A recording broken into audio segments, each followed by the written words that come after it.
जो 27 फरवरी को जो पेपर हुआ था सेकंड शिफ्ट में, उसमें भाषा 2 लेवल 1 भाषा 2 का जो पेपर था, उसमें कुछ संस्कृत के प्रश्न जो प्राप्त हुए हैं हमें, उनको देखिए। देखो ये पद्यांश के प्रश्न है, पहले पद्यांश दिया हुआ था, उसमें से ये प्रश्न है। देखो जैसे व्याकरण के प्रश्न है सारे। क्वाने क्वाने अत्र में संधि पूछा है। अब देखो इसमें आपने देखा होगा कि आधे अक्षर के बाद में यह वह रह होता है तो यण संधि होती है, तो ऐसा आपने इसमें यण संधि कर दिया होगा। लेकिन मैंने आपको साथ में ये भी कहा था कि सार्थक टुकड़े होने चाहिए दोनों तरफ, तो संधि करके संधि विच्छेद करके जरूर देखना है। तो अगर आप यण संधि इसमें की होगी तो क्या हुआ होगा, देखो यण संधि होती है तो हम आधे अक्षर को पूरा करते हैं और यह के अनुसार मात्रा लगाते हैं, तो संधि विच्छेद इसका ये होगा क्वानी धन अत्र। अब देखो अत्र मानी तो यहाँ होता है, लेकिन क्वानी का कोई अर्थ ही नहीं है, क्वानी का कोई अर्थ ही नहीं है, तो ये सार्थक शब्द नहीं बन रहा। तो हमेशा आधे अक्षर के बाद में यह वह रह होने पर यण संधि नहीं होती। अब देखो इसमें कौन सी संधि होगी, इसमें देखो आधे न से पहले आ की मात्रा है, इस आ की मात्रा के टुकड़े करोगे तो ए प्लस ए बराबर आ हो जाएगा। अब देखो क्व यानी कहीं, अन्यत्र मानी दूसरी जगह, कहीं दूसरी जगह है। कस्य अपि रमेत चित्तम, किसका मन प्रसन्न होता है, ऐसा इस वाक्य का अर्थ है। तो इसका संधि विच्छेद क्या हो जाएगा, क्व धन अन्यत्र। और संधि में जो सही ऑप्शन होगा वो यण संधि नहीं होगा, बल्कि क्या होगा, दीर्घ संधि या सवर्ण दीर्घ संधि उत्तर होगा इसका। ठीक है, अब आगे है ना, रमेत में लकार पूछा है। तो कहीं पर कुछ बच्चों ने कहा है कि रमते में पूछा है और कुछ ने कहा है रमेत में पूछा है। तो अगर रमते वहां पर दिया हुआ है तो लट लकार होगा आत्मनेय पद का रूप, और रमेत दिया हुआ है तो रम धातु विधिलिंग लकार सही होगा। ठीक है, अगर रमते पूछा है तो लट लकार सही होगा। लट लकार आत्मनेय पद में इस तरह रूप चलते हैं ना, सेवते सेवेते सेवंते। और अगर रमेत दिया हुआ है तो विधिलिंग लकार सही होगा, रमेत रमेताम रमेयु, पठेत पठेताम पठेयु। तो यहाँ पर विधिलिंग लकार, यानी प्रश्न सही क्या है उसके आधार पर पता पड़ेगा, क्योंकि कुछ बच्चों ने रमेत लिख रखा है और कुछ ने रमते लिख रखा है। अब इसमें छंद पूछा है, तो छंद में आप इसके वर्णों को गिनते हो तो 11 वर्ण है, चारों ही चरणों में।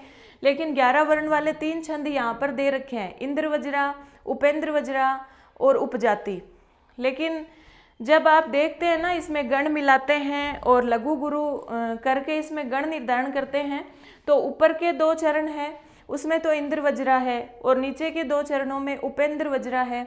तो इंद्र वज्रा और उपेंद्र वज्रा का मिला जुला रूप क्या होता है, उपजाति होता है। तो इसका ऑप्शन उपजाति वाला सही हो जाएगा। फिर पूछा है सरह सु में लिंग, तो सरह का मतलब होता है तालाब, तो जो तालाब है वो नपुंसक लिंग में, तो उत्तर क्या हो जाएगा, नपुंसक लिंग। अगला जो पूछा है शरत प्रश्नम सलिलम चकासती, विशेष से पद पूछा है। तो शरत यानी शरदकालीन, प्रसन्न यानी प्रसन्न, सलिलम यानी जल, चकासती यानी सुशोभित होता है। तो इसमें विशेष से पद कौन सा होगा, यानी प्रसन्न यानी प्रसन्न, खुश, सलील यानी जल, कैसा जल, प्रसन्न जल, मीठा जल यानी जल की विशेषता। सलील की विशेषता कौन बता रहा है, प्रसन्न शब्द। तो प्रसन्न तो हो गया विशेषण और सलील क्या हो गया, विशेष्य। तो विशेष्य पद क्या हो गया, सलील। उत्तर क्या हो जाएगा, सलीलम। अगला जो प्रश्न है विवाहे में विभक्ति पूछी है। तो आप देख रहे हैं रामे रामयो रामेशु, तो कौन सी विभक्ति हो जाएगी, सप्तमी। फिर पूछा है शिक्षा वदेव, शिक्षा वदेव में संधि। तो देखो इसमें चरत्व, जस्तव, च्युत्व, ष्टुत्व 4 ऑप्शन दे रखे हैं। तो आपको बताया हुआ है कि जहाँ तीसरा वर्ण हो रहा है, पहले का तीसरा हो रहा है, वो जस्तव संधि होती है। देखो शिक्षा वत धन एव। अब झल वर्ण के बाद में कोई भी स्वर होने पर या किसी भी वर्ग का तीसरा चौथा पांचवा वर्ण होने पर झल के स्थान पर जस कर देते हैं, यानी अधिकतर पहले वर्ण के स्थान पर हमें तीसरा करना होता है। तो ये यहाँ पर तय का द हो गया और ये शिक्षा व देव बन गया। ठीक है, आगे देखिए।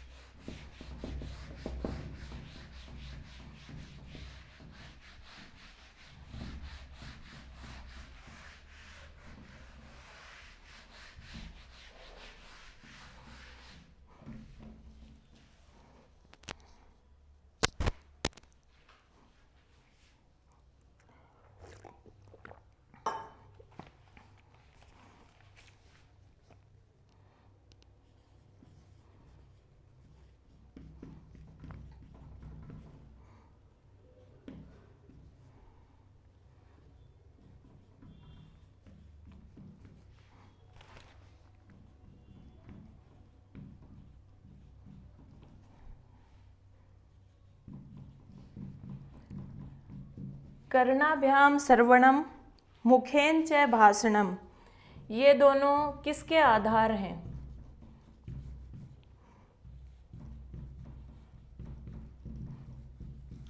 कानों से सुनना और मुख से भाषण कौशल, यानी श्रवण कौशल और भाषण कौशल किसके आधार हैं? तो किसी भी भाषा को सीखने के आधार हैं। और हमारे ऑप्शन में संस्कृत भाषा शिक्षण है, तो उत्तर क्या हो जाएगा? संस्कृत भाषा शिक्षण से। वैसे ये किसी भी भाषा को सीखने का आधार क्या है? श्रवण और भाषण। तो हमारा जो उत्तर है वो क्या हो जाएगा? संस्कृत भाषा शिक्षण से। अगला प्रश्न है,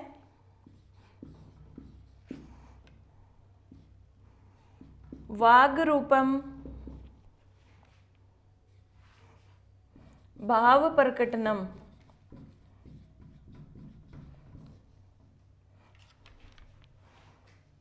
इति किम। वाग यानी वाणी, वाणी के रूप में अपने भावों को प्रकट करना क्या कहलाता है?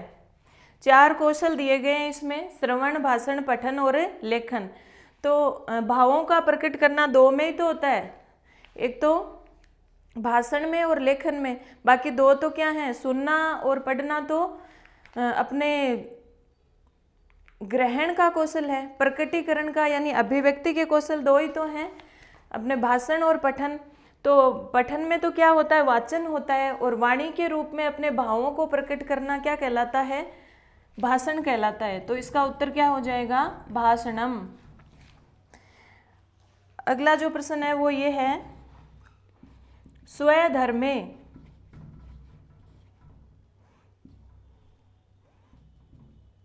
श्रेय परधर्मो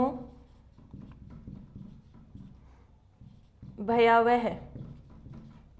इसमें सुक्ति की पूर्ति करनी है कि अपने धर्म में श्रेय यानी श्रेष्ठ है, पर धर्मो भयावह है, दूसरे के धर्म को ग्रहण करना भयानक स्थिति होती है। तो इसमें आ जाएगा निधनम। ऑप्शन में क्या चयन करना था? निधन। अपने धर्म के अंदर मरना भी श्रेष्ठ है, लेकिन दूसरे धर्म को ग्रहण करना भयावह स्थिति बना देता है। अगला जो पूछा है वो पूछा है, श्रव्य साधन कौन सा है? 4 ऑप्शन है, उसमें से श्रव्य साधन कौन सा है? तो बहुत सरल है इसमें से छांटना। एक तो टेलीविज़न दिया हुआ है, तो टेलीविज़न श्रव्य तो है लेकिन साथ में दृश्य भी है, तो ये गलत हो जाएगा। फिर कंप्यूटर दिया हुआ है, तो कंप्यूटर भी श्रव्य और दृश्य दोनों ही है। फिर श्यामपट दिया हुआ है, श्यामपट तो श्रव्य है ही नहीं, इसको सिर्फ देख सकते हैं। फिर दिया हुआ है आकाशवाणी, तो आकाशवाणी किस में आता है? रेडियो, आकाशवाणी, ये सभी के सभी श्रव्य साधन में आते हैं। आगे देखिए, आगे कहा है कि 1-2 शब्द का उत्तर,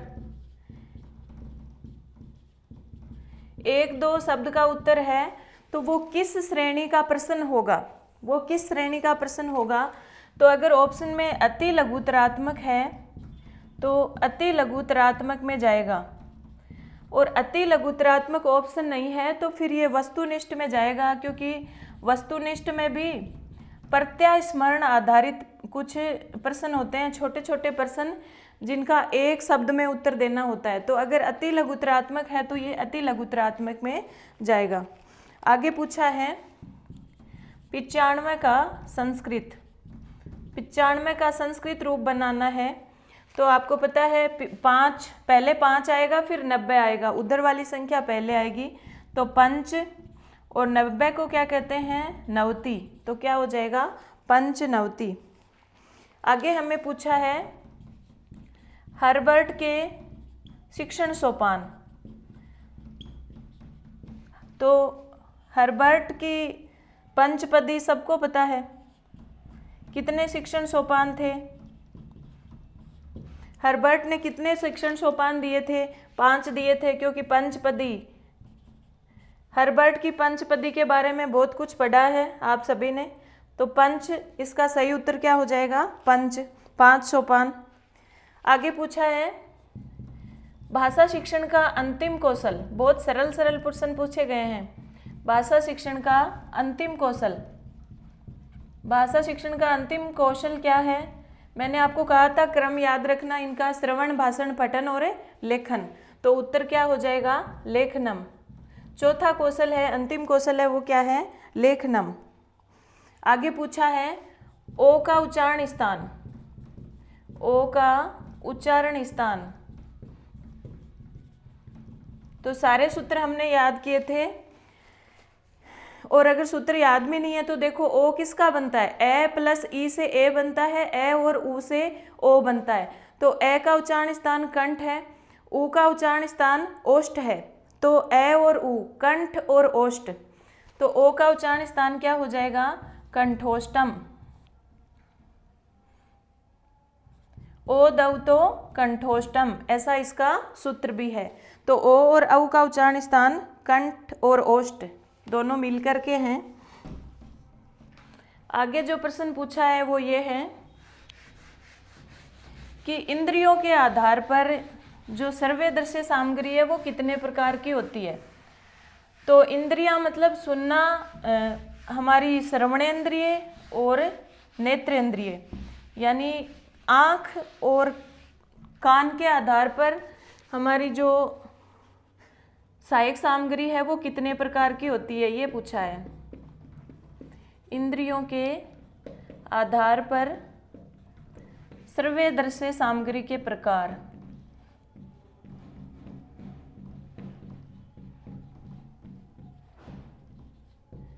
इंद्रियों के आधार पर सर्वदर्शी सामग्री के प्रकार पूछे हैं। तो एक तो श्रव्य सामग्री होती है जिसको सिर्फ सुना जा सके, एक दृश्य सामग्री है जिसको देखा जा सके, और तीसरी है सर्वदर्शी सामग्री। तो इसके कितने प्रकार हो गए? त्रय भेदा या 3 भेद इसके हो गए, जैसा भी ऑप्शन में है। फिर है अगला पूछा है 6:15 का संस्कृत रूप। तो आपको बताया था पौन वाला और सवा वाला याद रखना, कि सवा है वो जो साथ में दिया हुआ है समय, उसी के आधार पर लेना है, और पौन को किसके साथ जोड़ना है? आगे वाले के आधार पर। तो सवा के लिए हम सपाद शब्द का प्रयोग करते हैं। तो सपात षट, षटवादने, और फिर ये षट का क्या हो जाएगा? षड हो जाएगा, जस्तुए होकर के सपाद षडवादने। अगर दोनों ऑप्शन में है तो ये वाला सही होगा।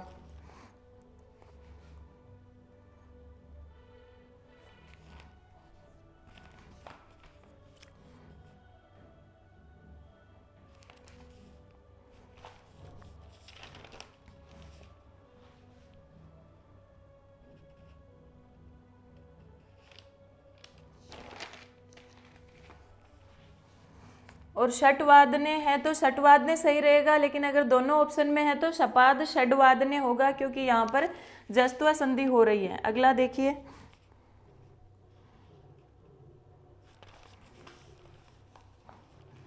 तिष्ठति रूप दिया हुआ है। तिष्ठति रूप का लृट लकार में रूप पूछा है। तो आपको मैंने बताया था कि लृट लकार में जो कुछ है गम धातु, अपना दृश्य धातु, इनके क्या है? वास्तविक रूप चलते हैं, मूल रूप चलते हैं। तो तिष्ठ जो है ना वो तिष्ठ धातु नहीं है, तिष्ठ का मूल धातु क्या है? स्ता धातु है। और लरिट लकार प्रथम पुरुष एकवचन में क्या बनेगा? स्ता शेती, क्योंकि तिष्ठति लट लकार प्रथम पुरुष एकवचन है, तो हम उत्तर किस में बताएंगे? लरिट लकार प्रथम पुरुष एकवचन में बनाएंगे, तो स्ता शेती हो जाएगा। अगला पूछा है करणीय में प्रत्यय। करणीय में प्रत्यय, तो आपको पता है अनिय या अणीय लास्ट में होता है, तो कौन सा प्रत्यय होता है? अनियर प्रत्यय होता है। बहुत सरल सा है। आगे पूछा है मातृशक्ति में समास। मातृशक्ति में समास, मातृशक्ति मतलब माता की शक्ति, इस तरह से समास विग्रह हो जाएगा। और ये षष्ठी तत्पुरुष समास है, संबंध तत्पुरुष समास है यहाँ पर। फिर देखिए शल वर्णों का कर्म, शल वर्णों का क्रम। तो शल वर्ण जो हैं, शल एच और एक य व रल वर्णों का क्रम आपको याद करने को कहा था, जो शल प्रत्याहार यहाँ पर पूछ लिया गया है। तो शल वर्णों का क्रम माहेश्वर सूत्रों के अनुसार क्या होगा? श श श और है।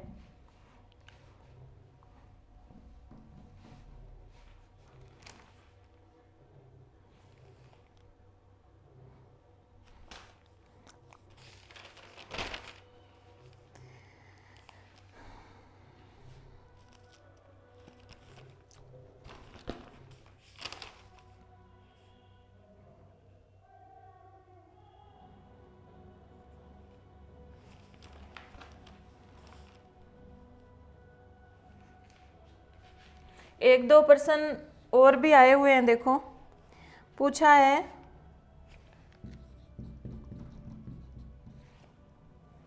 ये 28 वाले पेपर में से हैं 3 प्रश्न कि शास्त्र संरक्षण की प्राचीन विधि, शास्त्र संरक्षणाय प्राचीना परीक्षा। तो देखो शास्त्र संरक्षण का नाम आ गया, शास्त्र का नाम आ गया, तो प्राचीन विधि हमें पूछी है। तो इसमें लिखित परीक्षा, तो लिखित परीक्षा तो नवीन है, प्रहेलिका परीक्षा ये भी नहीं होगी, प्रश्न परीक्षा भी नहीं होगी, और शलाका परीक्षा, शलाका परीक्षा है वो प्राचीन विधि में आएगी, यानी जो मूल्यांकन की प्राचीन पद्धति है उसमें आएगी शलाका परीक्षा। एक प्रश्न पूछा गया है, शुक्ति का प्रश्न है कि संतोष है परम परमम, संतोष सबसे बड़ा क्या है? तो संतोष क्या है? सुख है। इसमें ऑप्शन दिए गए हैं फल, दुख, सुख और कर्म, तो संतोष सबसे बड़ा सुख है। एक प्रश्न है वाच्य परिवर्तन का, पुत्र है चंद्रम इच्छति। तो वाच्य परिवर्तन बहुत अच्छी तरह से आपको करवाया हुआ है कि 3 चीजें ही हमें देखनी है, कर्ता, क्रम और क्रिया। तो कर्ता क्या है? पुत्र। तो देखो पुत्र है वो प्रथमा विभक्ति एक वचन में दिया हुआ है, यानी कर्ता में अगर प्रथमा विभक्ति है तो कर्तृवाच्य है। कर्म साथ में भी है कि पुत्र चंद्रमा की इच्छा करता है, तो पुत्र तो क्या है? कर्ता, चंद्र क्या है? कर्म, इच्छति क्या है? क्रिया। ठीक है, कोई दिक्कत नहीं है, तीनों चीज हैं। तो हम जो कर्तृवाच्य है उसको कर्मवाच्य में बदलेंगे। ये वाक्य किस प्रकार का है? कर्तृवाच्य का है, और इसमें कर्मवाच्य में हम इसको बदलेंगे। तो कर्ता को किस में बदल देंगे? तृतीया में। तो पुत्र का तृतीया क्या हो जाएगा? पुत्रेण। चंद्रम, कर्म को प्रथमा में बदलना है तो चंद्र है प्रथमा में, अभी कर्म द्वितीया में है, प्रथमा में बदलेंगे तो क्या हो जाएगा? चंद्र है। अब इच्छ धातु, इच्छति जो है इसकी मूल धातु क्या है? इश। आपको बताया था कि कर्मवाच्य और भाववाच्य में जब बदलो तो मूल धातु का प्रयोग करना है, उसके आगे यह जोड़कर आत्मनेपदी की तरह बना देना है। तो यहाँ पर अब कर्म के अनुसार क्रिया चलेगी। कर्म भी प्रथम पुरुष का ही है, प्रथम पुरुष का ही है, चंद्र भी और पुत्र भी, तो हमें कर्म के अनुसार क्रिया लगानी है कर्मवाच्य में। तो प्रथम पुरुष में इश धातु का प्रथम पुरुष एक वचन में क्या बनेगा? इष्यते। ठीक है, तो पुत्रेण चंद्र है इष्यते। अब लगभग जो प्रश्न हमें प्राप्त हुए हैं वो तो मैंने करा दिए हैं। इसके अलावा भी कुछ प्रश्न जो विद्यार्थियों को याद हों तो हमें बताइएगा ताकि उनका सॉल्यूशन करवाया जा सके। धन्यवाद। जयतु संस्कृतम जयतु भारतम। देखिए आगे के जो प्रश्न हैं वो हमें पद्यांश में से पूछे गए हैं। ये पद्यांश आया था पेपर में। कल्याण सिंह जयमल विशाल वक्ष है, संभूत शोणित पवित्र तमा स्थलियम, वीर द्वयन निज गौरव रक्षणार्थम अत्रासो जहु वीरे सम्राग्नि कंडे। अब इसमें क्या पूछा है, विशाल वक्ष है इति अत्र कै समास है। विशाल वक्ष है में समास पूछा है। तो इसमें देखो विशाल वक्ष है, एक तो विशेषण है, दूसरा विशेष्य है। वक्ष है तो विशेष्य है और विशाल विशेषण है। वक्ष है शब्द की, विशाल शब्द विशेषता बता रहा है, मतलब विशेषण विशेष्य। और जहाँ विशेषण और विशेष्य का या उपमेय उपमान का संबंध हो तो कौन सा समास होता है, कर्मधारय समास होता है। वैसे इसमें बहुव्रीहि भी हो सकता है अगर ऐसा हो, विशाल हो वक्ष जिसका, लेकिन बहुव्रीहि तो ऑप्शन में ही नहीं है, तो फिर कर्मधारय है ही है। तो इसमें समास कौन सा हो जाएगा, कर्मधारय। फिर अगला है संभूतम में प्रत्यय पूछा है। संभूतम शब्द में प्रत्यय पूछा है, तो हम क्या करेंगे, जो प्रत्यय का प्रश्न है उसमें हमें क्या देखने हैं, ऑप्शन। तो सबसे पहले तवतु प्रत्यय है। तवतु प्रत्यय से बना हुआ शब्द होता है, पद होता है, उसमें अंत में वान वती और वत आता है। क्योंकि तवतु का तवत शेष रहता है तो पठित वान, पठित वती, पठित वत ऐसे बनते हैं।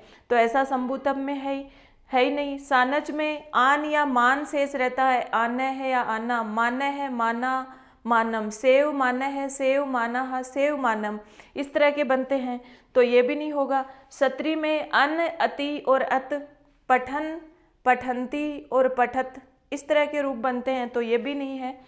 अब देखो बचा क्या है, तय प्रत्यय। तय प्रत्यय में क्या होता है, तय शेष रहता है और आगे विसर्ग रहता है, यानी भूतकाल अर्थ में होता है। तो पठित है, पठिता और पठितम। पुल्लिंग में पठित है, स्त्रीलिंग में पठिता और नपुंसकलिंग में पठितम। तो तम है ना अंत में, संभूत है, संभूता, संभूतम। तो प्रत्यय कौन सा हो जाएगा, सम तो उपसर्ग है, भू धातु है और फिर आगे तय प्रत्यय है, तो इसमें प्रत्यय कौन सा हो जाएगा, तय प्रत्यय यानी कत प्रत्यय। अब पूछा है छंद। छंद जो है वर्णों को गिन लो बस, कोई दिक्कत ही नहीं है। तो 1 2 3 4 5 6 7 8 9 10 11 12 13 14, तो चतुर्दश वर्ण। चारों में ही चारों जो इसके चरण हैं, क्योंकि 2 चरण यहाँ पूरे हो रहे हैं, आपको बताया हुआ है कि जहाँ पर एक पूर्ण विराम आ जाए, मतलब एक लाइन आ जाए, 2 चरण पूरे हो जाते हैं। तो चारों चरण अलग अलग हैं, प्रत्येक चरण में चतुर्दश वर्ण है, और जिसमें चतुर्दश वर्ण होते हैं वहाँ पर कौन सा छंद होता है, एक ही छंद है, वसंत तिलका। और आप वसंत तिलका का अगर इसमें देखोगे तो भी वही होगा, उक्ता वसंत तिलका तबजा। तो देख लो, सबसे पहले तगण आएगा, तो ता, कै के आगे आधा लय है इसलिए ये गुरु हो जाएगा, ता रा और जय। किसी भी चरण में देखोगे ता रा जय, यानी सबसे पहले तगण आ रहा है। और सारे के सारे गण बनाओगे तो भी तगण, भगण, जगण, जगण और अंत में 2 गुरु वर्ण आएंगे। वैसे देखने की जरूरत ही नहीं है 14 वर्ण किस छंद में होते हैं, प्रत्येक चरण में वसंत तिलका में होते हैं। तो उत्तर क्या हो जाएगा, वसंत तिलका वाला ऑप्शन राइट हो जाएगा।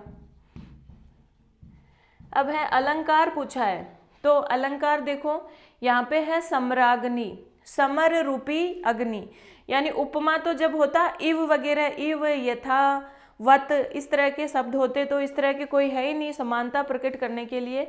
यहाँ पर जो शब्द दिया हुआ है सम्राग्नि, समर रूपी अग्नि, मतलब कौन सा अलंकार है, रूपक अलंकार इसमें हो जाएगा।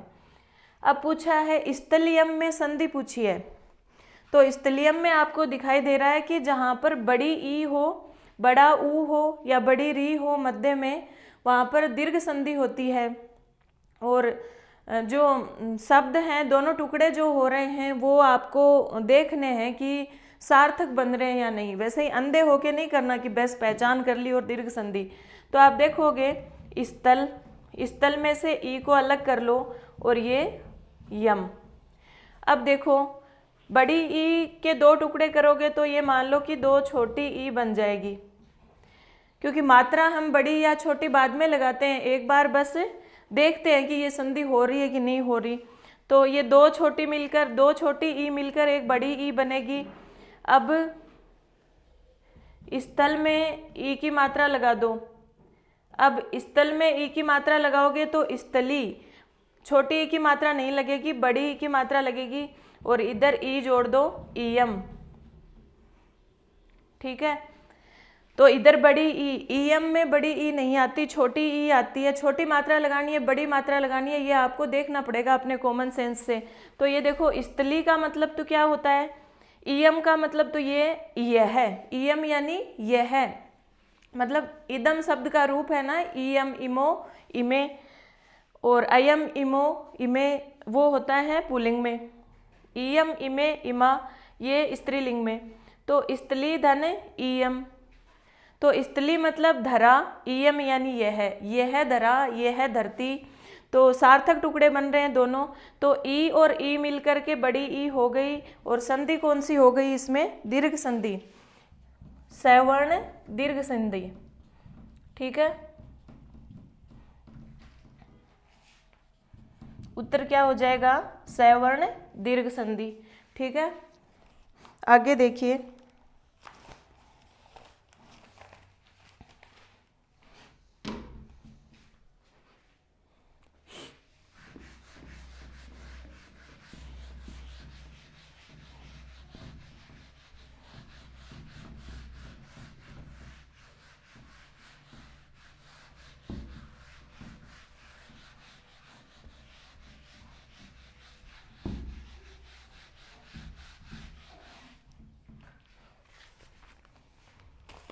अगला प्रश्न है जो ये है,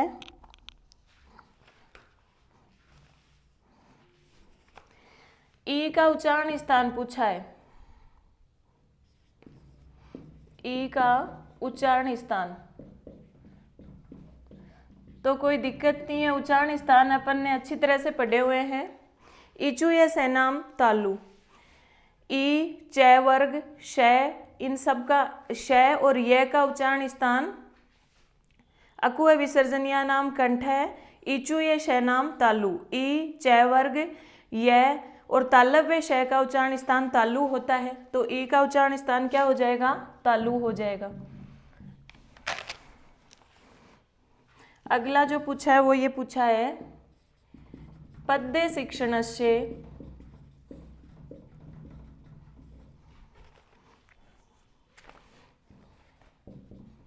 कस्मिन् विधौ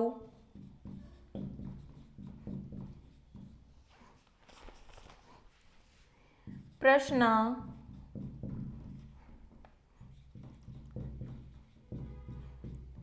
व्याकरण संबंधी न भवन्ति।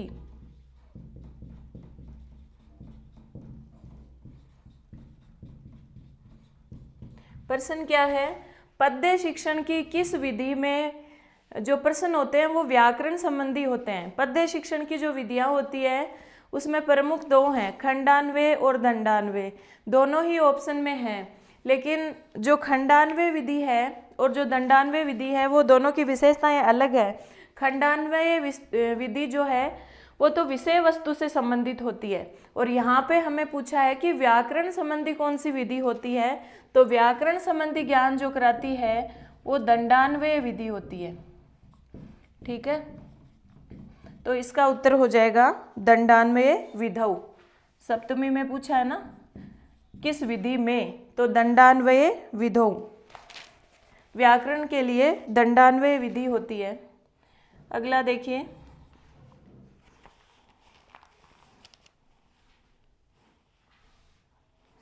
अगला है अभ्यास सिद्धान्तस्य अपरम नाम किम। अभ्यास के सिद्धांत का दूसरा नाम किम है। अभ्यास के सिद्धांत का अपर नाम क्या है, दूसरा नाम क्या है, ये पूछा है हमें। तो अभ्यास का सिद्धांत का दूसरा नाम जो ऑप्शन में दिया गया है उसमें क्रियाशीलतायाः सिद्धांत है। अभ्यास का मतलब क्रियाशील रहना, तो अभ्यास के सिद्धांत का दूसरा नाम क्रियाशीलता का सिद्धांत है।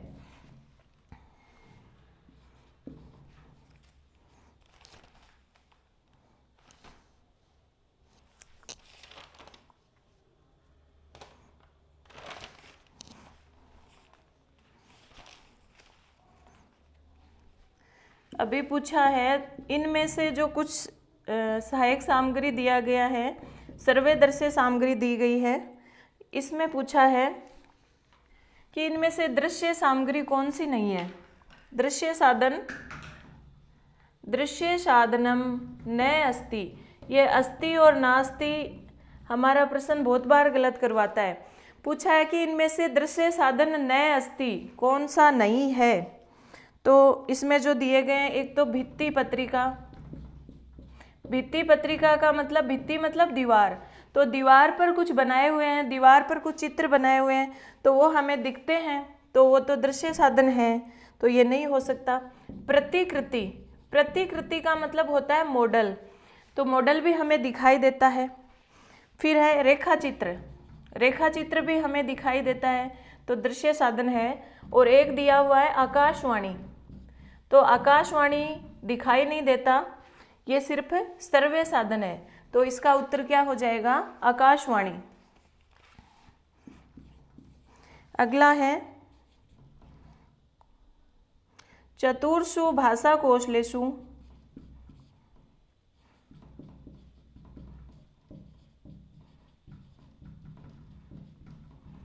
चतुर्षु भाषा कौशलेषु ग्रहणात्मक कौशल द्वयम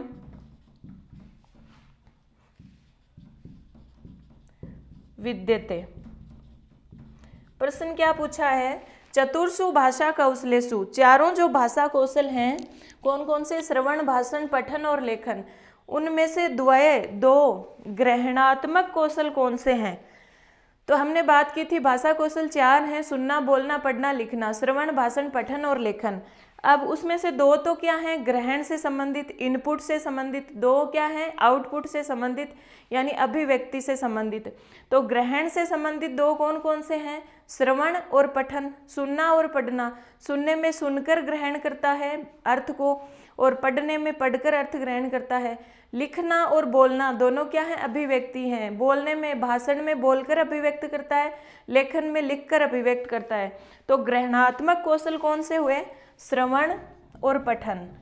बिल्कुल सरल है, कोई भी दिक्कत ही नहीं है। श्रवणम और पठनम दोनों क्या है, ग्रहण के कौशल हैं। आगे पूछा है भय का उच्चारण स्थान, भकारस्य उच्चारणम स्थानम किम, भय का उच्चारण स्थान क्या है। तो हमने देखा था उपपद्यमानीय नाम ओष्टौ, उ पै वर्ग, और उपपद्यमानीय का उच्चारण स्थान ओष्ठ होता है। तो भय है वो पै वर्ग में ही तो आता है, तो भय का उच्चारण स्थान क्या हो जाएगा, ओष्ठ हो जाएगा। अगला जो प्रश्न है वो ये है कि मौखिक विधि का अपर नाम पूछा है। मौखिक विधि का अपर नाम, दूसरा नाम, मौखिक विधि का दूसरा नाम क्या हो जाएगा, ऑप्शन के आधार पर वार्तालाप विधि हो जाएगा। मौखिक विधि मतलब वार्तालाप विधि, वार्तालाप किया जाता है ना इसमें। आगे हमें पूछा है तम बालकम पुस्तकम देहि,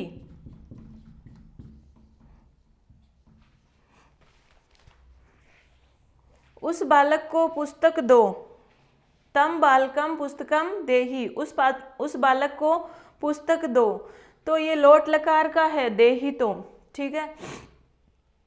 और पुस्तक दो, पुस्तक क्या है, कर्म, कर्म में द्वितीय आती है, लेकिन उस बालक को पुस्तक दो, तो देना जो है दान आदि क्रिया, मतलब कोई भी चीज देने के अर्थ में जो भाव होता है उसमें चतुर्थी विभक्ति आती है, संप्रदाने चतुर्थी। तो जिसको दिया जाए उसमें चतुर्थी आएगी ना, तो तम बालकम में द्वितीय लगा रखी है, उस बालक को पुस्तक दो, तो इसमें क्या हो जाएगा, तम तो क्या है, विशेषण है, जो विशेषण में विभक्ति आएगी वो विशेषण में ही आएगी। तो बालकाय यानी बालक को पुस्तक दो, तो बालकाय। और तम की चतुर्थी तस्मई, युष्मद शब्द चतुर्थी एक वचन क्या बनेगा, तस्मई। ठीक है, अगला देखिए, अगला पूछा है कि हमें संख्या दी गई है 46 और 46 का संस्कृत में संस्कृत अनुवाद करना है, यानी 46 को संस्कृत में लिखना है। तो संस्कृत में कोई भी संख्या लिखनी हो तो उसको इधर से शुरू करेंगे। ठीक है, चाहे कितनी भी बड़ी संख्या है, हिंदी की है उसको अंकों में लिखना है तो भी इधर से शुरू करना है उसको, और अगर अंकों में दे रखा है उसको संस्कृत में लिखना है तो भी इधर से शुरू करेंगे। तो यहाँ जो संख्या है वो इधर तो क्या है 6, और 6 किस में जुड़े हैं, 40 में।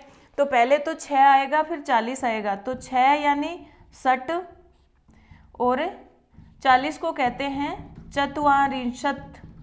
तो ये हो गया षट चत्वारिंशत्। ठीक है, और इसके ऑप्शन में षड चत्वारिंशत् भी था, दोनों ही थे, षट और षड। तो ये गलत हो जाएगा, क्यों, क्योंकि यहाँ जस्त्व संधि नहीं हो रही है। जस्त्व संधि झलाम जशो अंत्य से कब होती है कि यहाँ कोई झल वर्ण हो। झल वर्ण तो है, ट झल वर्ण है, लेकिन बाद में किसी भी वर्ग का तीसरा चौथा पांचवा और है ये वह र ये हो तब जस्त्व संधि करनी है। संधि के नियम भी आपको पता होने चाहिए। तो यहाँ ट का ड नहीं बनेगा, पहले का तीसरा नहीं बनेगा, क्योंकि यहाँ पे जस्त्व संधि के नियमों का पालन नहीं हो रहा। आगे पहला दूसरा वर्ण हो, किसी भी जल वर्ण के आगे किसी वर्ग का पहला दूसरा वर्ण हो तो फिर जस्त्व संधि नहीं होती है। तो ये षट चत्वारिंशत् सही होगा, षड चत्वारिंशत् गलत होगा। ठीक है, आगे चलिए। आगे एक प्रश्न पूछा है,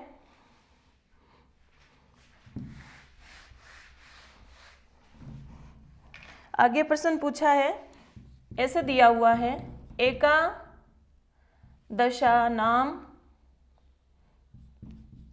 एकादशानाम और अष्ट, एकादशानाम अष्ट का संख्या भवति।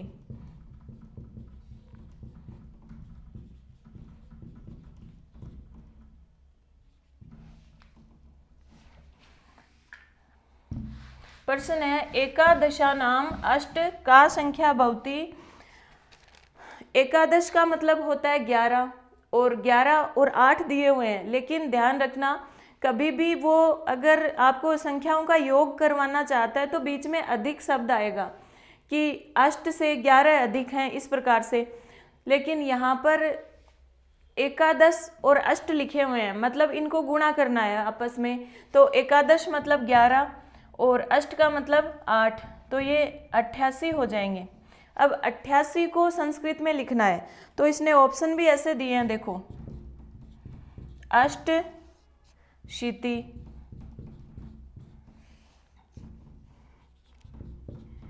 अष्टा शीति, अष्टा शीति ही,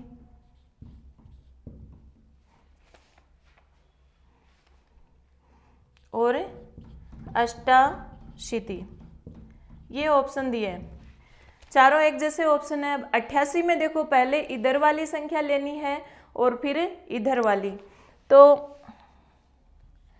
अष्ट और फिर क्या है अशीति। 8 को अष्ट कहते हैं और अशीति को 80 कहते हैं। अब देखो यहाँ पे संधि हो जाएगी, ए और ए आ हो जाएगा और दीर्घ संधि हो जाएगी अष्टाशीति।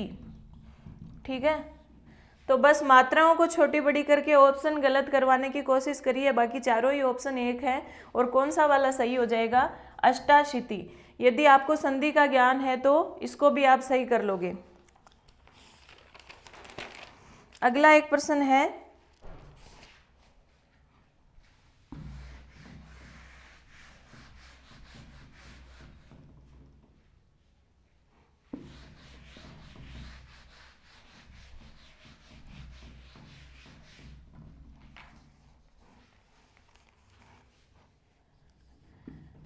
मात्रात्मक मूल्यांकन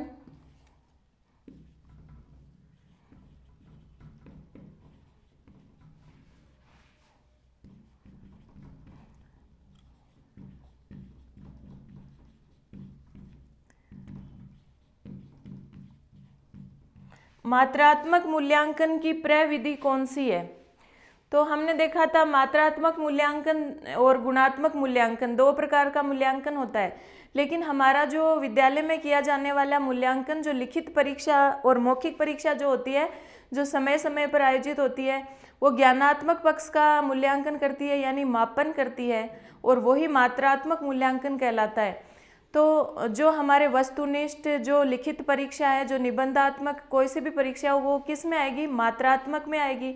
इसके अलावा साल भर अन्य जो क्रियाएं जो हैं, पाठ्य सहगामी क्रियाएं, अन्य जो भी चीज़ें हैं, वो सारी सारी गुणात्मक में आएंगी। तो इसमें वस्तुनिष्ठ परीक्षा, मत सूची, स्तर मापिनी और अवलोकन। तो मत सूची, स्तर मापिनी और अवलोकन तीनों ही अलग हैं, तीनों गुणात्मक में जाएंगी।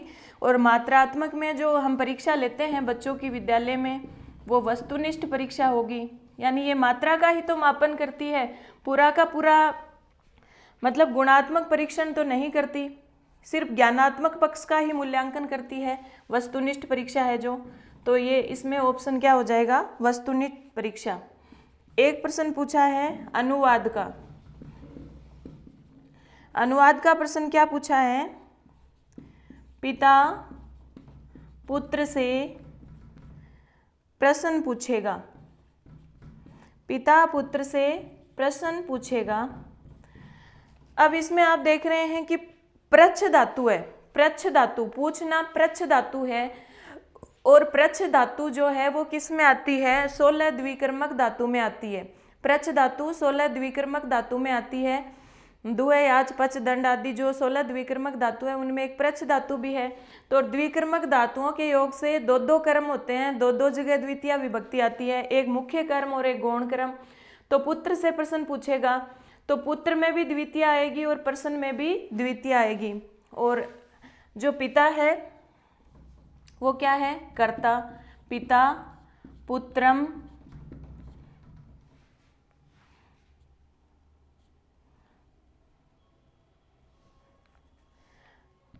प्रश्नम, पुत्र में और प्रश्न में दोनों में द्वितीय और प्रक्षेति।